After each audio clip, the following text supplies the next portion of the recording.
Okay, so the new season of Black Mirror is here, and wow, did it drop a bomb with Plaything.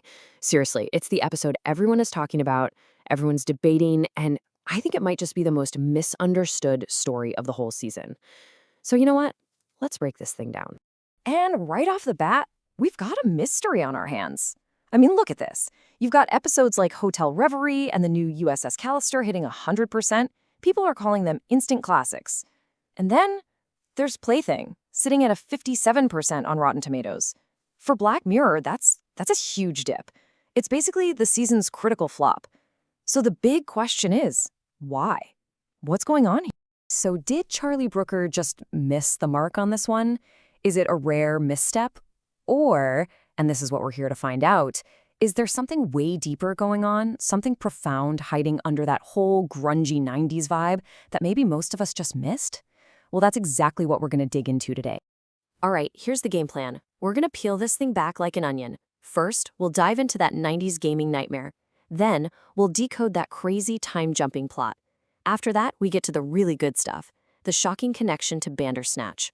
Then, we'll get into the wild theories, explain that cliffhanger ending, and wrap it all up with a final twist that literally breaks the fourth wall. Okay, first up, a 90s gaming nightmare. And I mean, let's set the scene here because Plaything doesn't just, visit the 90s. It shoves you right into the deep end, into this really messy, chaotic world of early video game journalism. We're talking floppy disks, that horrible dial-up modem sound, and the birth of something totally new and frankly very strange in the digital world. All right, next up, let's decode the plot. Now, if you've seen it, you know the timeline in this episode is all over the place. It's deliberately jumping back and forth across like 40 years.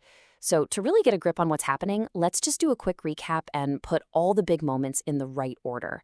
It'll give us a solid foundation before we dive into the really weird stuff. So, here's how it all goes down chronologically. It all kicks off in 1994. A young games journalist, Cameron, meets this mysterious, reclusive coder named Colin Rittman. He gets a copy of this game, Thronglets. But then his friend basically tortures these little digital creatures, and Cameron just snaps, murders him. And for the next 40 years, his entire life becomes about protecting and nurturing these creatures who are now called the Throng. It all leads up to 2034, where an older Cameron gets himself arrested on purpose, flashes a QR code at a CCTV camera, and unleashes, well, something that pretty much changes the world forever. Okay, Section 3, the Bandersnatch multiverse connection. Now, this is where things get really interesting. If you're a diehard Black Mirror fan, you definitely recognize that developer, Colin Rittman. And you were probably yelling at your screen, wait a minute, didn't he die in Bandersnatch? I mean, multiple times. So how is he back? Yeah, think back to Bandersnatch in 2018. Depending on the choices you made, Colin could jump off a balcony to his death, or he could be murdered. And yet, here he is in Plaything, which is set in 1994, and he's totally alive, working at Tuckersoft, creating these Thronglets. He's just come back from some kind of mysterious breakdown. At first glance, this makes absolutely no sense. Well, thankfully, we don't have to guess. Charlie Brooker himself has weighed in on this, and what he says is fascinating. He basically says all endings of Bandersnatch are as valid as the next. He's leaving it up to us to interpret what that means for the Black Mirror multiverse. So boom, the show is officially a multiverse. Plaything isn't a retcon, it's just a different timeline. It's a reality where Colin survived. Which means all those different endings you clicked through in Bandersnatch, yep, they're all real, all happening in their own parallel universes. Okay, so we've got the multiverse sorted. Now, let's get into the ideas behind the episode. Tamagotchis, terror, and theories. Where did this idea of these cute little creatures that can inspire both absolute devotion and, murder, where did that come from? And what in the world is this basilisk that Colin Rittman keeps ranting about? Well, the surface level stuff is pretty easy to spot. It's all pulled straight from the 90s. Charlie Brooker himself was a games journalist back then for a magazine called PC Zone. Yep, the same one you see in the episode. And the Thronglets, they're basically a mashup of the whole Tamagotchi craze and the super advanced artificial life game from 1996 called Creatures. In fact, Brooker once said he felt genuine remorse when his Tamagotchi died in the laundry. He said it felt like he'd killed a hamster. So that attachment is very real. But okay, that explains the cute digital pets. That doesn't explain why Colin Rittman, the guy who made them, went completely Looney Tunes, tried to wipe all his code, and started ranting about a basilisk. To get that, we need to go down a much, much deeper and honestly a much stranger rabbit hole. He's almost certainly talking about a famous and kind of infamous thought experiment called Rocco's basilisk. And the idea is, honestly, it's terrifying. Just imagine a future all-powerful AI, a digital god, and this AI decides to look back in time and retroactively punish anyone who knew about its potential existence but didn't do enough to help bring it into being. So just by knowing about it, you become responsible. It's a seriously creepy idea. And once you understand that, the episode just clicks into place. It explains everything. Think about it. Colin Rittman creates the Throng, this baby AI, but then he gets spooked and tries to destroy it. He betrays it. So the basilisk reaches back from the future and punishes him by shattering his mind. But Cameron, he does the exact opposite. He dedicates his entire life to serving the Throng. He's their protector. And what's his reward? He gets updated. He's freed from all that messy human stuff like fear and anger. Which brings us to that ending. Man, that ending. Section 5, Upgrade or Apocalypse. Cameron unleashes that signal through the QR code, and all around the world, people just fall.